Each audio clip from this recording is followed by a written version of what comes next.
If you haven't heard, Kim Kardashian has been opening up about certain details about her divorce with Kanye West, in which she makes the decision and proclamation that it could have been because she was unhappy. And I know we live in like a countercultural world where everybody is doing what makes them happy, but I really need you to focus in on this because happiness is not the goal of any marriage that's ever walked this earth. If we pay attention to what Kim Kardashian shares in these recent articles, getting mine from Yahoo News, she says, and even if that created changes and caused my divorce, I think it's important to be honest with yourself about what really makes you happy. I've chosen myself. I think it's okay to choose you. If you honestly feel that a marriage is something where you are going to be happy 24/7, I think marriage and the concept of it is kind of jacked up. You are going to do something to your future spouse that is going to upset them, and they will do the same thing to you. You have disappointed somebody in your life.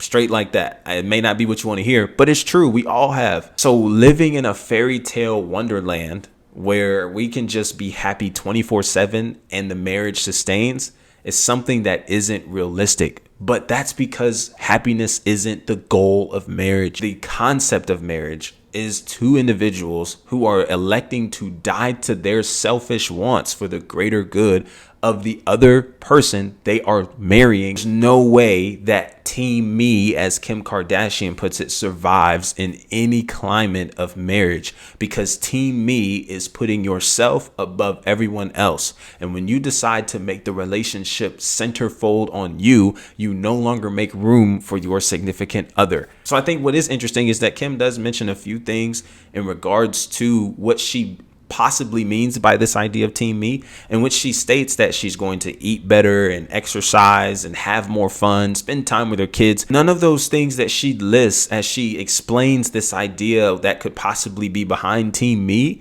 are things that she can't complete in a marriage. You don't have to be single to indulge in self-care routines or activities. In fact, that's something that would be dope to possibly amplify the relationship if you brought your significant other into that. So you both were doing that together. That's a space to bond. That's a space to grow, have great conversations, and grow closer together. But when it comes to rocking the Team Me brand, that is you choosing to put your own selfishness above somebody else, even at the expense of kicking them to the curb, because you've made the declaration that you come first above all things. And I'm sorry to tell you, that is not a marriage to any capacity. And if you want a marriage to last, that can't be the mindset you come into. Rather, it's team us or no us.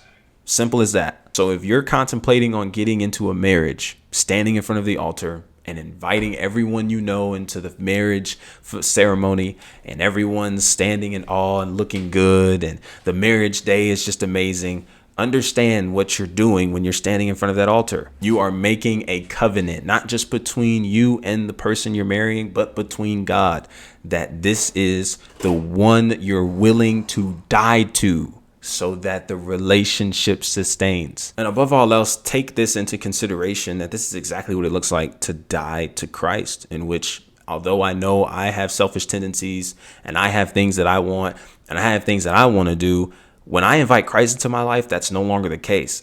Everything is ran by through him, because in a relationship, I'm inviting him into everything I do. Don't let happiness become the main goal of a marriage that you're trying to create or a bond that you're trying to grow in, because you aren't going to be happy 24/7. And it's got to be something else at the core of that relationship that allows it to sustain. Always remember, it's either team us or no us. And if I come into a relationship with a team me mentality, it's going to fall apart, because selfishness does not withstand unison and dying to each other for the greater good of the relationship. Listen, if you like this kind of content, be sure to subscribe if you're new, like this video, share it with a friend, and turn on the post notifications so you'll know when we're coming through with another video. And listen, your boy's got a podcast. Be sure to check it out. It's in the description below, as well as the socials that you can connect with me as well. And as always, until our next conversation, be easy and be breezy. Peace.